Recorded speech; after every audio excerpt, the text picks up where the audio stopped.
pot to plates நேயர்களுக்கு வணக்கம். இன்னைக்கு நம்மளோட சேனல்ல ஒரு சூப்பரான நான்வெஜ் ரெசிபி, அதுவும் ரெஸ்டாரன்ட் ஸ்டைல்ல நல்ல யம்மியான சிக்கன் ஹண்டி எப்படி பண்றதுன்னு பார்க்க போறோம். இதை நீங்க சப்பாத்தி, நான், பரோட்டா இல்லனா கீ ரைஸ் இதோடலாம் சேர்த்து சாப்பிட்றதுக்கு ரொம்ப நல்லா இருக்கும்.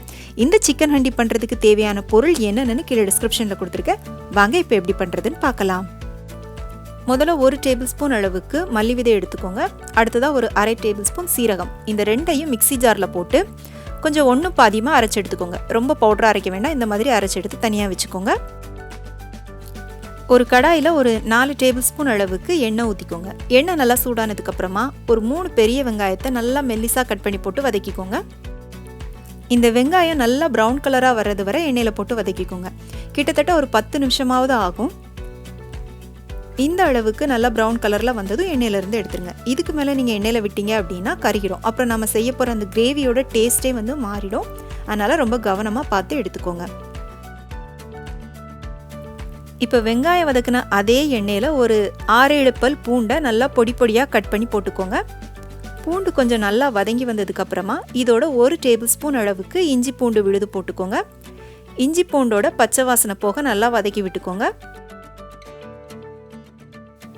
இஞ்சி பூண்டோட பச்சை வாசனை நல்லா மாறினதும் இதில் ஒரு 3 தக்காளி, நல்லா பழுத்த தக்காளியை சின்னதாக கட் பண்ணி போட்டு வதக்கிக்கோங்க. இந்த தக்காளி நல்லா வெந்து மசிகிற அளவுக்கு வதக்கிக்கோங்க. பாருங்க, இந்த மாதிரி தக்காளி இருந்த இடமே தெரியாமல் நல்லா வேகணும். இப்போ இதோட 1 டேபிள் ஸ்பூன் அளவுக்கு காஷ்மீரி மிளகாய்த்தூள் சேர்த்துக்கோங்க. மிளகாய்த்தூள் உங்களோட காரத்துக்கு ஏற்ற மாதிரி சேர்த்துக்கோங்க. இதோடவே ஒரு 1/2 டீஸ்பூன் அளவுக்கு மஞ்சள் தூள் போட்டுக்கோங்க. இப்போ இதோட நம்ம மல்லியும் சீரகமும் போட்டு ஒன்றும் பாதியமாக பொடிச்சு வச்சுருக்கோம் இல்லையா, அதை போட்டுக்கோங்க.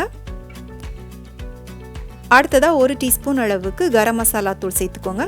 இப்போ தேவையான அளவுக்கு உப்பு போட்டுக்கோங்க. நம்ம சேர்க்க போகிற சிக்கனுக்கும் சேர்த்தே போட்டுக்கோங்க. உங்களுக்கு வேணும் அப்படின்னா கொஞ்சமாக சிக்கன் மசாலா கூட இதில் சேர்த்துக்கோங்க. இப்போ இந்த மசாலா பொருட்களோட பச்சை வாசனை போக நல்லா வதக்கி விட்டுக்கோங்க.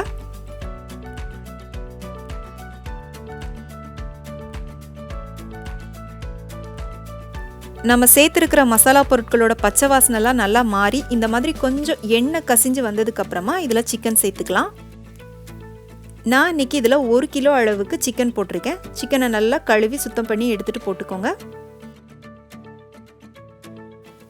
சிக்கன் போட்டுட்டு சிக்கன் இந்த மசாலாவோட எல்லாம் நல்லா கலக்கிற மாதிரி கலந்து விட்டுக்கோங்க. கலந்துட்டு நம்ம ஏற்கனவே ஃப்ரை பண்ணி வச்ச வெங்காயத்தையும் இதோட சேர்த்து போட்டுக்கோங்க. வெங்காயம் போட்டுட்டு நல்லா வதக்கி விட்டுக்கோங்க. இந்த கிரேவியில் இந்த ஃப்ரை பண்ண வெங்காயத்தோட டேஸ்ட் தனியாக தெரியும், ரொம்ப நல்லாயிருக்கும். நம்ம நார்மலாக வதக்கி பண்ணுறதை விட இந்த மாதிரி ஃப்ரை பண்ணி போட்டு பண்ணும்போது ரொம்பவே வித்தியாசமான ஒரு டேஸ்ட்டில் இருக்கும், நல்லாயிருக்கும். இப்போ இதை நல்லா வதக்கி விட்டுட்டு இதோட ஒரு 1/2 கப் அளவுக்கு மட்டும் தண்ணி ஊற்றிக்கோங்க. தண்ணி ஊற்றிட்டு திரும்பவும் ஒரு தடவை நல்லா கலந்து விட்டுக்கோங்க. தண்ணி 1/2 கப் மட்டும் ஊற்றுனீங்கன்னா போதும். ஏன்னா நம்ம இதை மூடி போட்டு வேக விட போகிறோம். அப்போ சிக்கன்லேருந்து கொஞ்சம் தண்ணி விட்டுட்டு வரும். அதனால் 1/2 கப் மட்டும் ஊற்றிட்டு இது ஒரு கொதி வந்ததும் மூடி ஒரு 10 நிமிஷத்துக்கு இதை நல்லா வேக விட்டுக்கோங்க. இப்போ நான் 10 நிமிஷம் கழித்து மூடியை திறந்துருக்கேன். பாருங்கள், சிக்கன்லாம் நல்லா வெந்திருக்கு. சிக்கன்லேருந்து தண்ணியும் நல்லா விட்டுட்டு வந்திருக்கு. இப்போ இதோட நல்லா கெட்டியான தயிர் 1 கப் அளவுக்கு சேர்த்துக்கோங்க. தயிர் நல்லா புளிப்பு இல்லாத ஃப்ரெஷ்ஷான தயிராக சேர்த்துக்கோங்க. தயிர் சேர்த்துட்டு இதை நல்லா கலந்து விட்டுக்கோங்க. ஒருவேளை புளிப்பான தயிராக இருந்துச்சுன்னா கொஞ்சமாக சேர்த்துக்கோங்க. தயிர் சேர்க்கறதுனால சிக்கன் ரொம்பவே சாஃப்ட் ஆகும். தயிர் சேர்த்துட்டு நல்லா கலந்துக்கோங்க. இதோட ஒரு 3 பச்சை மிளகாய் போட்டுக்கோங்க. பச்சை மிளகாய் போட்டுட்டு திரும்பவும் இதை ஒரு தடவை நல்லா கலந்து விட்டுக்கோங்க. இப்போ மூடி போடாமல் அடுப்பை மீடியம் ஃப்ளேமில் வச்சுட்டு இன்னொரு 10 நிமிஷத்துக்கு இதை நல்லா வேக விட்டுக்கோங்க.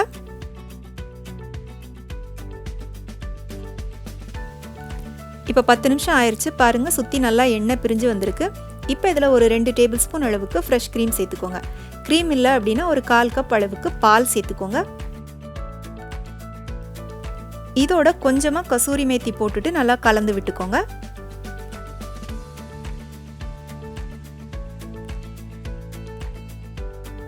இது ஹோட்டலில் கிடைக்கிற அதே டேஸ்ட்டில் கிடைக்கணும் அப்படின்னா கடைசியாக இதோட ஒரு 1/2 டீஸ்பூன் மட்டும் சர்க்கரை சேர்த்துக்கோங்க.